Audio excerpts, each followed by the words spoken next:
সুদকুর হাসরের ময়দানে যে শাস্তি হইব,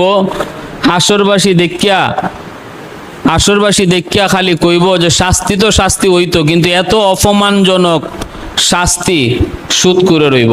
তার পায়খানার রাস্তা দিয়া, ফসরাবের রাস্তা দিয়া, নাকের ছিদ্র দিয়া, মুখ দিয়া, কানের ছিদ্র দিয়া, বডির যত ছিদ্র আছে, আল্লাহ রসুল বলেন বুতুনহুম কাল বুয়ুত ফিহাল হাইয়াত তুরা মিন খারিজ বুতুনিহিম। আমি মেরাজের রজনীতে দেখছি সুদকুরের পেট ভরা সাপ, আর সাপ তার বডির ছিদ্র দিয়া বাইরিতেছে। নাউজুবিল্লাহ জোরে বলেন। সুদকুরের বডির সব ছিদ্র দিয়া এরকম সাপ বাইর হয়।